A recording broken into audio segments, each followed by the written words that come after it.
करती थी बसेरा, ओ है भारत देश मेरा, ओ है भारत देश मेरा।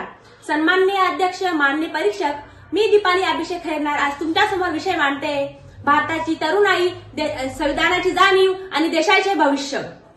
हा विषय फक्त आज भाषणापुरता मर्यादित नसून हा आपल्या देशाचा भविष्याचा आरसा आहे। आज आपल्या भारतामध्ये 65%हून अधिक तरुण आहेत। ते तरुण वयाने तरुण नसावेत, विचाराने तरुण असावेत। आज आपली तरुण पिढी आणि तरुणाई विचारते, संविधानाने आमच्यासाठी काय केलं? खरं तर आपण हा प्रश्न विचारला पाहिजे, संविधानासाठी आपण काय केलं?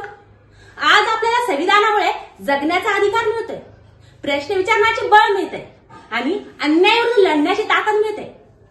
डॉक्टर बाबासाहेब आंबेडकर म्हणाले होते, संविधान कितीही चांगले असते ना, पण ते राबवणारे लोक चांगले नसतील तर ते अपयशी ठरते।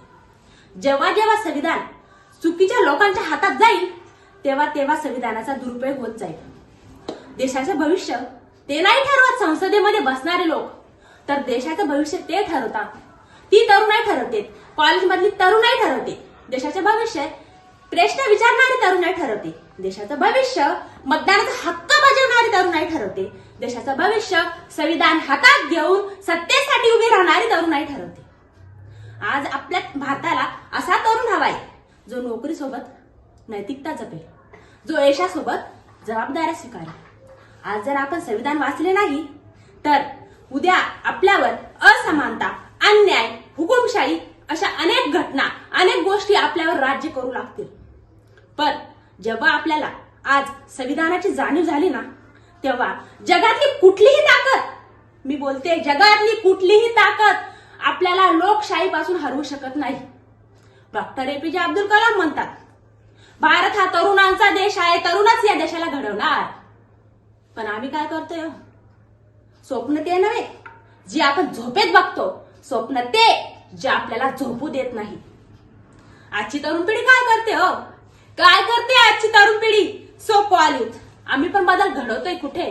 आरशात गोरं दिसायचं, मागडी क्रीम लावायची, मागडे ब्रँडेड कपडे घालायचे। आज हे, उद्या ते, परवा ते। अरे झाला बदल? अरे मग देश खड्ड्यात नाही तर कुठे जाणार? तारुण्य ज्वलंत धमण्याचा अविरत स्पंदन, शक्तीचा स्फूर्तीचा काळ, जे जे गतिमान आणि प्रकाशमान दिसेल त्याची सहज सुंदर ओढ असते। काहीतरी खऱ्या अर्थाने करून दाखवणारा ध्येय वेडा काळ। तरुणांनो, आज त्याच काळात आज आपण जगत आहोत। बदलून टाकूया बडबडल्या भिंती, त्यासाठी स्वतःच्या कोशातून बाहेर पडावं लागेल, समाजाच्या भाषेच्या भिंती ओलांडून उतरावं लागेल।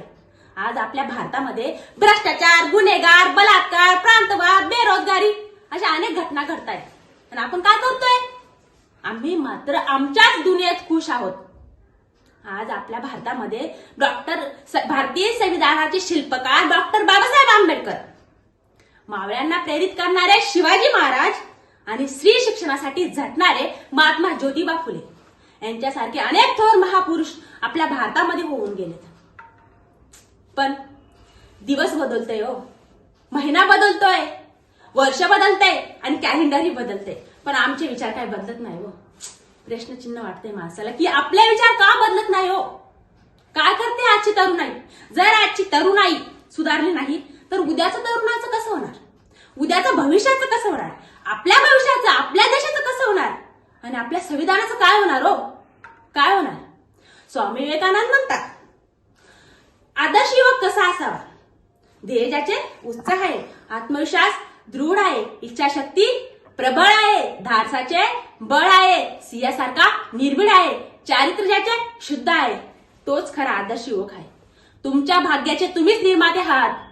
तरुणांनो, जगा असे की चंदनाप्रमाणे, स्वतः झिजून इतरांना गंध द्या। फुला असे की सुगंधाप्रमाणे, बहरा असे की फुलाप्रमाणे, तुमच्या भाग्याचे तुम्हीच निर्माते आहात। केस वाढून देवानंद होण्यापेक्षा ना, ज्ञान वाढून विवेकानंद व्हा। बघा आपला भारत आज कुठून कुठे जातोय। वेगवेगळे तंत्रज्ञान बदलत आहे, पण आपले विचार न बदलले तर आज आपली तरुणाई कधी सुधारणार नाही हो। आज संविधान वाचले तर आपण वाचणार, वाचाल तर वाचाल।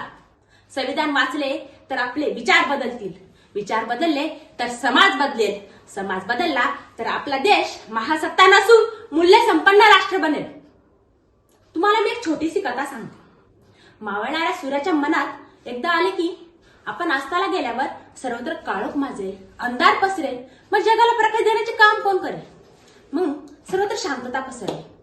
मग धिटाईने एक पंथी पुढे आली आणि म्हणाली, मी काय सर्व जगाला प्रकाशित करू शकणार नाही, पण माझा आजूबाजूचा परिसर प्रकाशित करून टाकेल. बघा मित्रांनो, या छोट्याशा उदाहरणात किती मोठा अर्थ लपलाय. चला आपण ही एक पंथी होऊन आपल्या देशाचा विकास करूया. आपल्यापासून सुरुवात करूया. वेळेचे भान ठेवते आणि जाता जाता 2 शब्द संविधानाबद्दल बोलते. इतनी सी बात हवाओं को बताए रखना, रोशनी होगी चिरागों को जलाए रखना. लहू देकर जिसकी हिफाजत की हमारे महापुरुषों ने, लहू देकर जिसकी हिफाजत की हमारे महापुरुषों ने, ऐसे हमारे संविधान को सीने से लगाए रखना, सीने से लगाए रखना. ऊट युवक जागा हो, संविधान साक्षीदार हो. जय हिंद, जय महाराष्ट्र, जय संविधान. प्रेक्षक हो, तुम्हाला आमच्या स्पर्धकाचा व्हिडिओ नक्कीच आवडला असेल. आता या स्पर्धकाला जिंकवून देण्यासाठी तुम्ही सुद्धा मदत करू शकता. या स्पर्धकाचा व्हिडिओ लाईक करून, तसेच स्पर्धकाला प्रेरित करण्यासाठी त्या व्हिडिओवर कमेंट करून आणि हो जास्तीत जास्त लोकांपर्यंत हा व्हिडिओ शेअर करून. प्रबोधन बहुउद्देशीय संस्था ही महाराष्ट्रातील कानाकोपऱ्यात विविध सामाजिक आणि शैक्षणिक उपक्रम घेत असते. ही स्पर्धा सुद्धा या उपक्रमाचा एक भाग आहे आणि हो या परिवाराचा तुम्ही एक हिस्सा पण होऊ शकता. प्रबोधन मधील विविध उपक्रमांचे अपडेट मिळवण्यासाठी या चॅनलला नक्कीच सबस्क्राईब करा. आणि हो, हा व्हिडिओ शेवटपर्यंत पाहिल्याबद्दल आपल्या सर्वांचे मनपूर्वक आभार.